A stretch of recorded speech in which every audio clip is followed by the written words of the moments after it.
had to kind of get over that idea and realize like, no, this is like, we're growing. Like, this is what people do. This is normal. This is how people raise capital for their companies. Welcome to the Rachel and Drew Show. I'm Drew. I'm Rachel. Welcome to the show, everybody. We're excited to have you back. We're excited to share what's going on. Quick life update, challenges of growing a business, and hope to offer some value here in this episode. I think what we really should dive into is our little the episode that we had last week where I saved your life again. I don't know what you're talking about.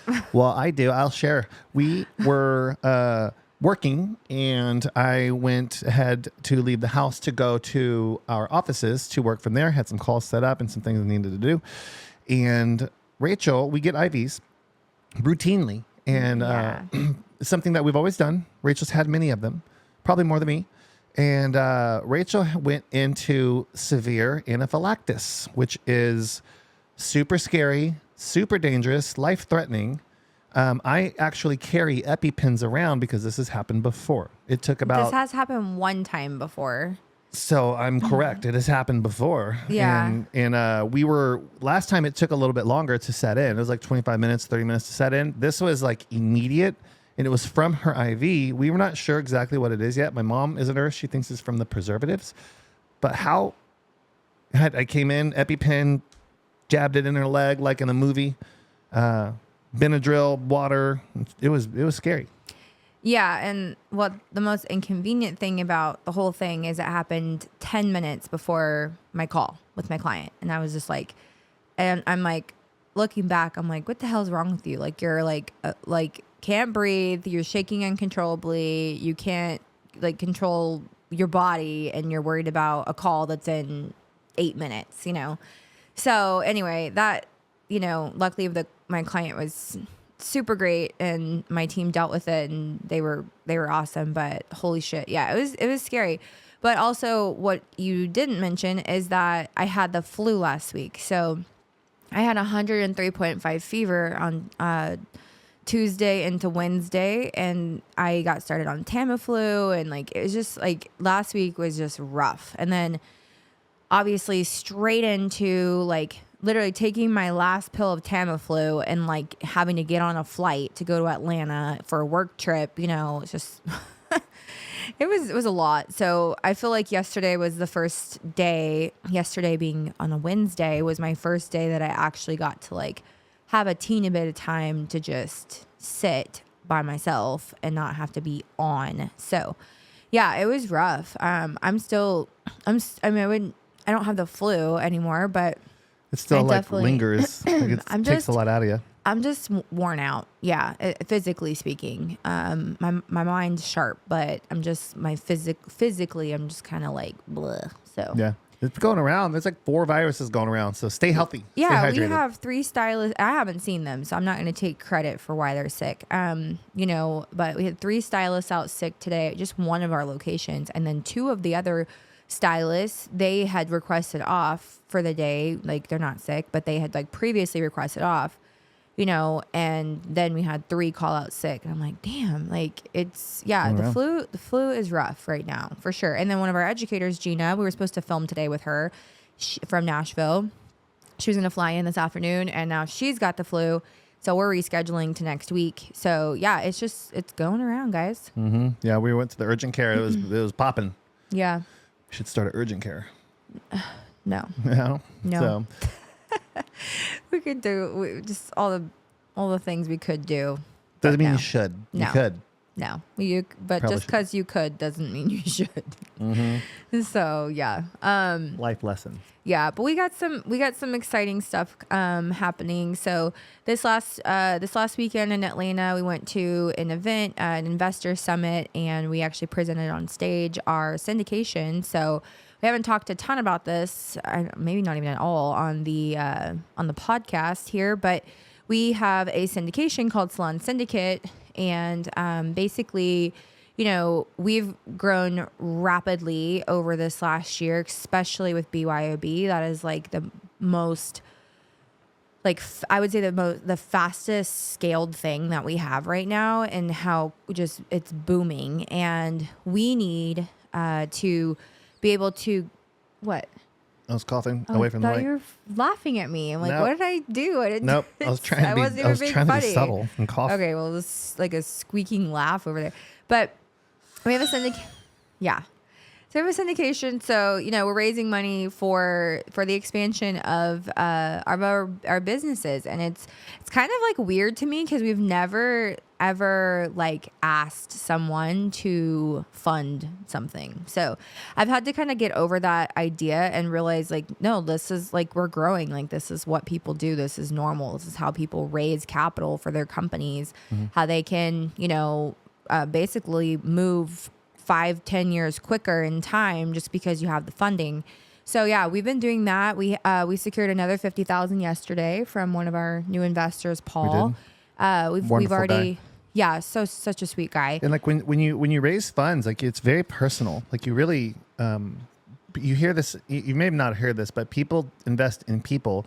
And when someone invests in you, their hard-earned money that they've acquired with their time, like for us, it's take it very, very, very, very, very seriously. Yeah. And it's moving to. Well, it was just it was nice, like what he said about us too. Like you never know who's watching, guys. Like he's been watching us like grow and on social and YouTube and just everything, like watching us over the last, I don't even know, 6-7 months, maybe, not having any idea. He's, been, watching. And, yeah, just like such a night. He's like, what you guys are doing is hard. Like, it's hard. And I'm like, it is, it's really hard.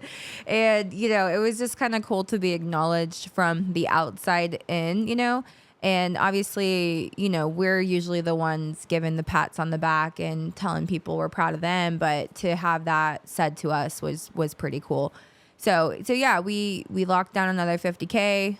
It's going straight to inventory. So it's been nice because we've launched our partners program with our BYOB clients. So our clients who we have helped develop and build their brand, who have been using this in their salons, using this on themselves, on their stylists, and they've had so much traction with it. They now have other stylists locally coming in to buy hair from their salons, and they're now have friends across the country that want to buy hair, that buy their brand and support their brand. So it's just been so cool how we've been able to develop this drop shipping program with our clients and or teach them how to have their own little mini warehouse, So we have some people that are like down to ship and have the space and want to do it and want to take it on and do all that. And then we've other people that are like, no, like I don't want to do that, but like I want my business to look like I'm doing that, which is more of the drop shipping thing. So yeah, we're just getting ready for what's coming. I mean, it's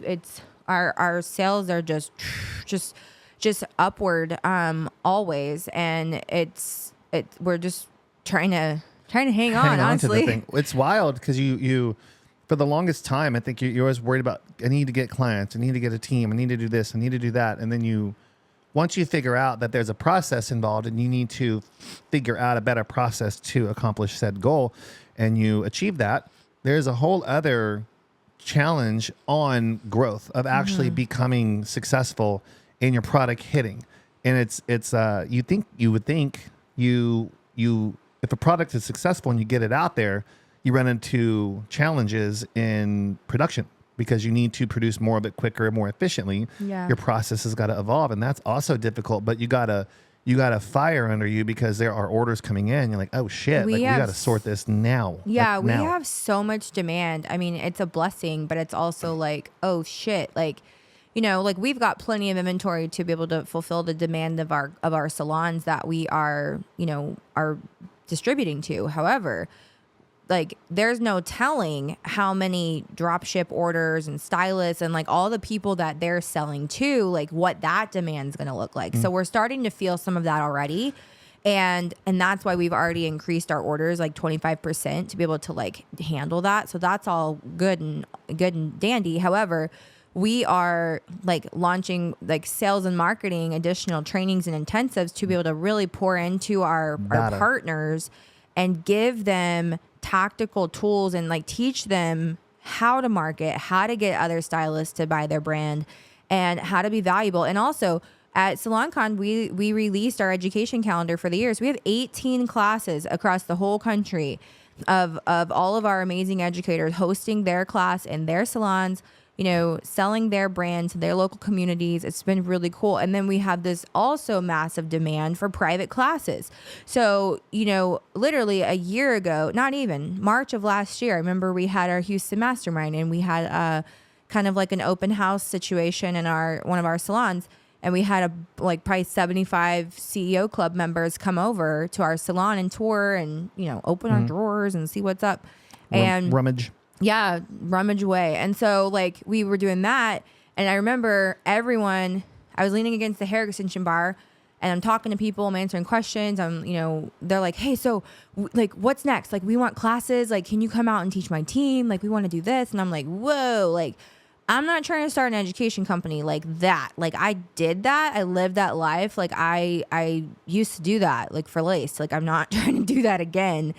And, I've done all that, and I'm really good at it. But I am more excited being able to help develop and train our educator girls to be able to now go do that, And it's been really cool because not only do our educators have that stream of education income, they also have their brand that is getting boosted every single time they have a class in their salon. They get a brand boost, and they can now get their product in the hands of local stylists. And then what does that do for them? All it does is it drives more attraction, more buzz into their salon, more hires, more applications. They are really positioning themselves as the go-to extension hotspot of their town and supplying amazing quality hair to local stylists, and it's their brand. We're not building a brand for the other local stylists. We're partnering and standing by her, and really boosting her brand and helping her brand be successful. And I think that right there is the thing that a lot of bigger brands have totally fucking missed, is the loyalty to their salon that they're selling to and working with, and actually making it feel like a partnership. Hey, we're going to help you. We're going to pour into you. We're going to give you every tool, every resource, everything we can to make sure this thing's successful.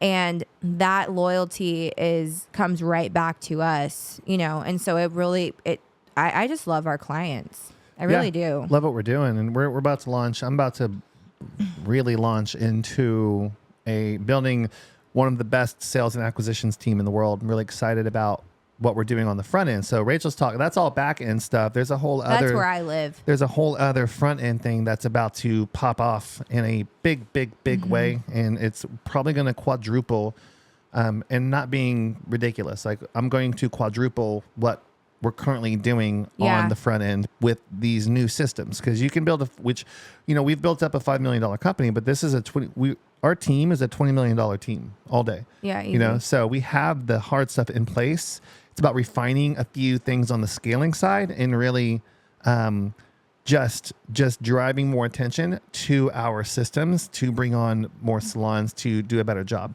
And that is in process now. And we've just been doing this, me and Rachel.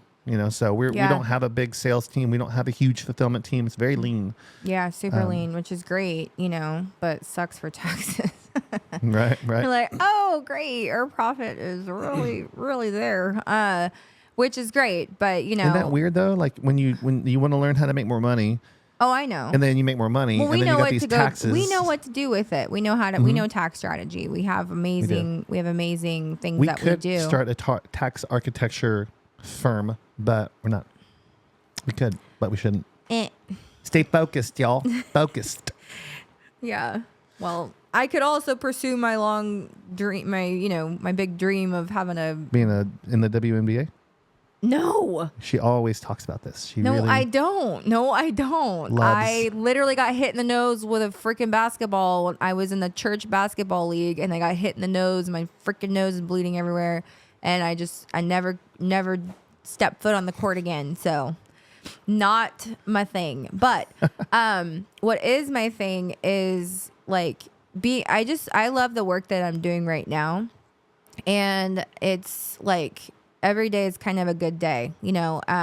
I've kind of moved myself out of the one-to-one coaching side of things. I'm just not really interested in doing that because also for schedule reasons, like reschedules, like late cancels, whatever. Like my schedule just cannot support that. Like it'll be weeks before I could get somebody back on my calendar.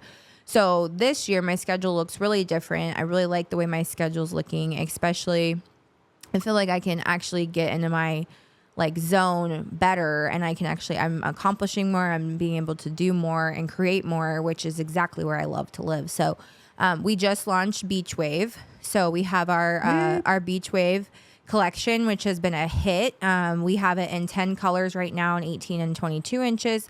We're going to expand from there. I know, especially as we get towards the summer, we're going to have clients that want to have even longer, blonder, etc. But anytime we release something new, I'm testing and I'm seeing like, okay, like because I'm smart about it. I'm not going to just sit here, let's do 28 colors. No, I'm going to do our top 10 colors. I'm going to see how it goes.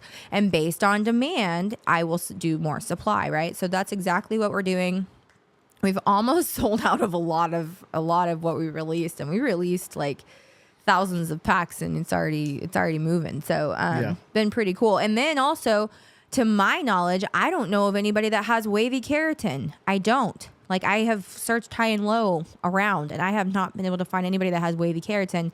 We have wavy keratin, which I think is amazing. So that's been a huge hit as well. And I've heard really good things about our texture, because what we did is we basically used different size rods to create like a very natural beach texture, and it not to look like, oh, I just stuck my hair in a 3-barrel waver type of texture. So the feedback's been really good on the texture. Everybody loves it. So it's very soft, very fluffy, very, very lived in wave, which I think is really, really cool. So been a great couple weeks with Beach Wave. Yeah, it's wild. So you spend a bunch of money to order a product. That's great. A shit ton of money. And it comes in, and then it sells out. Well, sometimes most times it starts selling. We did a pre-order on it because there was so much demand. I'm like, hey, if you want it, like I would more. Go ahead and call dibs. So yeah, we already have a replenishment order in route. So if you think about that, you launch a product, you get going, you sell all of it. You got to, upon the arrival of your product that you just ordered that hasn't sold yet, you now have to place another order. Yeah, that's called a retail conversion cycle. That is like literally a challenge. The thing. It is a challenge. Because you've got, a $300,000 box of hair, which it's funny because the boxes arrive and I'm like, it's just a box. Damn, that's $300,000 just chilling in that box, and put it in a case. And I'm like, you guys just pack it in like freaking Tetris, like it's so heavy. Holy shit. Not for me. But it's funny when it came in, Kenzie's, she couldn't lift the box, obviously. And she's like, Mom, and she like starts asking her brothers. She's like, okay, I need you out here. I need you you to start counting these packs. I need, and then they got like, cause we had especially keratin, counting keratin's a bitch because it's like, they're 25 gram packs and there's a gazillion of them. WEFs are a little bit easier cause your quantity is lower than K-tips. And so, and I remember this was last week we had a replenishment order come in of the K-tips already, and Kenzie's counting. And anyway, I'm like, it's 10 p.m. Like, what? Where are they? And I call her and she's like, Mom, I'm still out here in the warehouse. She's like, this is a lot, and I obviously didn't want to come contaminate the inventory because I had flu. So that's why she was obviously, doing her job to get everything put away. But yeah, it was like a 2-day long thing, like just counting and getting things put away. But you've got a 300 grand box that's what we're having that kids. Hits. That's not true. Yep. You have that big old box that arrives and it's heavy and you got to go through it, and and you got orders coming in and you're still fucking counting what just came in, trying to get everything to meet the demand. And then you're also, okay, I got to like run a report. I got to put together a new order based on the algorithms we have in place that are predicting how fast this shit's going to sell. So anyway, it's just new challenges. And there's no although I've obviously in my past educated for an extension brand, I was never, ever, ever on the product side, like ever. Didn't have a clue about warehouse inventory, order fulfillment, nothing, anything at all. I was more just like paid for my ideas on the education side and on the product development side. So, you know, it was, it's a whole new world, you know, and as you create, I almost felt like I'm like back to square one, you know, last year, and you just got to figure it out, you know? And so luckily, as you're figuring out this new business, so if you're a salon owner and you're new, like, it's okay, like, for you to feel like, okay, I'm working really fucking hard and there's got to be an easier way. Obviously, if there's someone that you can lean on or ask who's already walked that walk and done that. But in my case, in Drew's case, like, no big brands and be like, oh, yeah, let me teach you how to do that. No, we had to figure it out, you know? And then as we're figuring it out, we're systemizing and we're like, okay, what could have been smoother, you know, what's a smoother process for shipping? What's a smoother process for incoming orders and outgoing orders? And, you know, just getting smarter and also understanding the supply and demand and what that cadence is, because it's pretty freaking repeatable. Like, it's very consistent, you know.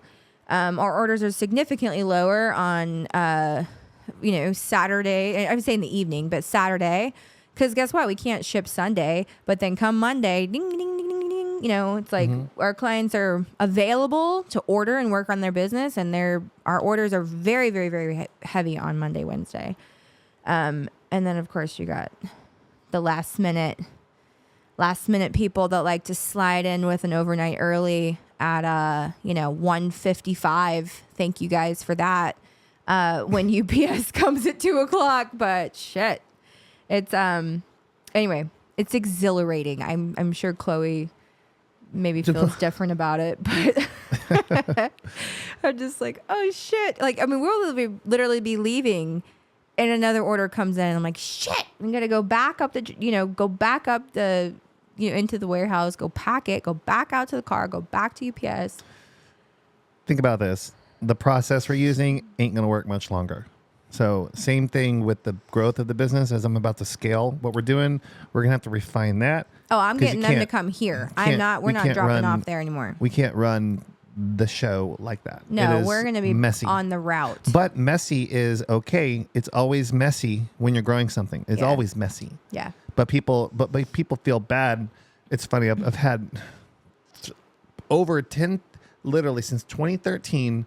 Oh man, thousands and thousands. I don't even know how many sales interactions I've had with people, and especially in the business space, because originally it was B2C. Like, me and Rachel started B2C, business to client.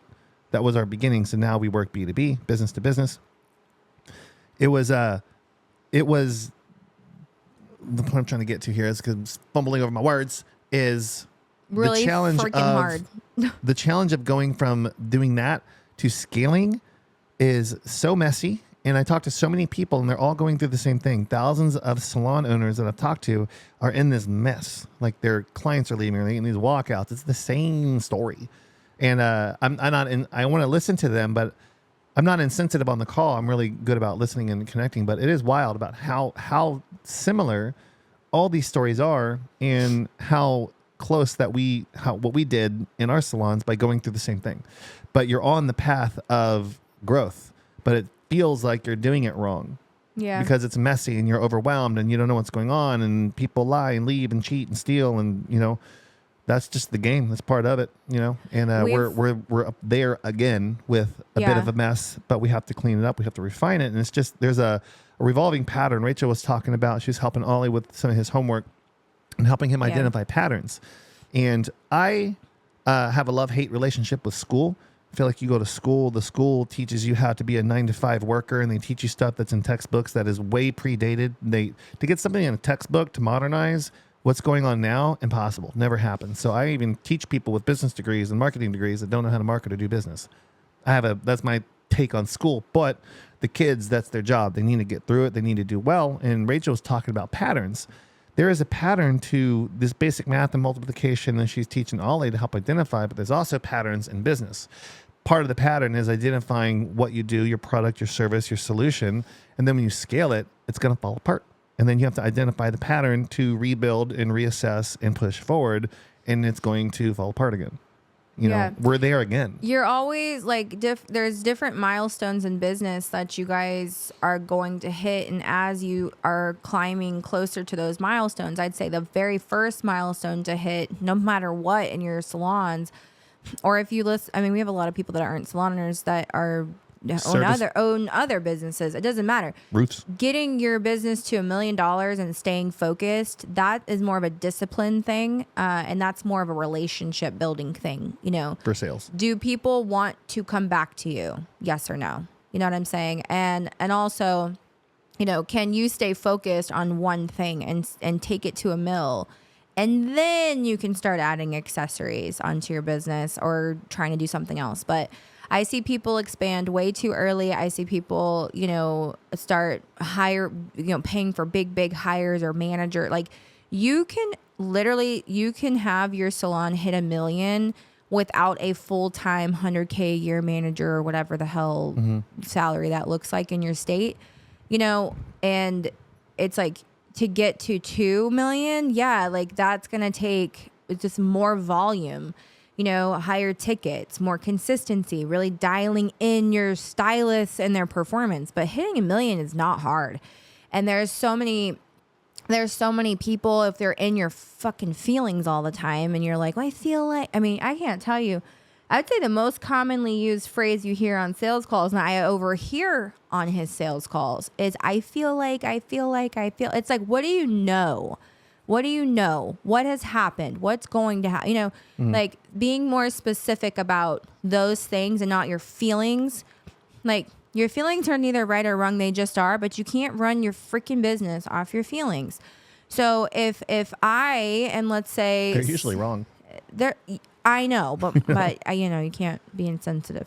But like, you know, let's say we have this massive demand of hair extension orders, right? Which we freaking do. And, you know, our supply, I'd say our supply is like good to go. I'd say, we're probably at 85%, like being able to really meet like we have, you know, and things do go out of stock. It's not often, but if something is out of stock, I'm already on it. I'm about to receive it kind of thing. And it's usually like a 2-week, you know, delay, if you will, between it going out and coming back in. That's not a bad thing. It happens. There's a lot of, when the, you know, supply or the demand increases and it's higher than the supply, that can happen. But if I am like, oh my God, like freaking out, being overwhelmed, stressed out, like what does that do? I'm just operating in my feels. And what does that do for the business? All it does is create more fucking problems for the business. So why would I do that? It's not a problem. The fact that we have a massive demand and we are needing to increase our supply, it appears to be a problem, but that's a good problem. So a lot of you guys probably have good problems happening in your business, and then you're viewing it through this like negative Nancy lens and getting all overwhelmed and in your feels. And meanwhile, what's happening? You're losing time. You're losing momentum. You're losing respect from your team. You're losing like just optimism, which is so important. I mean, majority of this podcast, we've talked about growth and good stuff, and we're excited about what we're doing. That's the type of visionary type shit that you guys need to speak over your businesses and into what you do. And you know, if you have a lack of focus, a lack of discipline, right before I came on this podcast, I have this amazing couple that we coach. I'm not supposed to be doing one-to-one, but I'm like, you know what? I want to help them out. I have a very easy solution for what they're experiencing. And I'm messaging with them and I'm like, I know you guys are telling me all this stuff. Send me a screenshot of your calendars for the last 3 weeks. Let me see where you've been spending your time. And they sent me their calendars. And I'm like, well, no wonder your personal life is suffering, or your health, and you know, you have all these things out of balance, because you're spending the least amount of time on any of those things. And instead, and you don't have a lunch, date night's not happening, or you have an hour block for date night. There's no personal time. There's no family time. There's none of these things. And yet it's like, no wonder you feel the way you feel, you know? So it's like, just, you know, cutting through the noise, cutting through the feelings. Let me see what's been happening. Let me see it. Let me experience it. And you'll start to see what Drew's saying, patterns, you know, of like, okay, yeah, these weeks in the salon are really hard. Why? Because this and this and this isn't happening. Or I'm understaffed on this day. Or why is this week slow? Well, this week happens to always be slow. Every 6 weeks, if I look and saw a pattern, every 6 weeks it's slow. What could I do? You know, so just being more tactical in your approach to what you're doing, you can really solve a lot of your problems fast, like really fast, instead of just like being emotional and, you know. Yeah. I don't know. Like, I had 103.5 fever. What are we going to do? We're going to go to the damn ER. You know, we're going to go to the urgent care. Like, get me a test. Like, what's happening? You were weeping. I was really having a hard time. Yes. Rachel's not a robot. She has feelings. I do. There are times to do that, but don't go too far that way. You'll lose touch.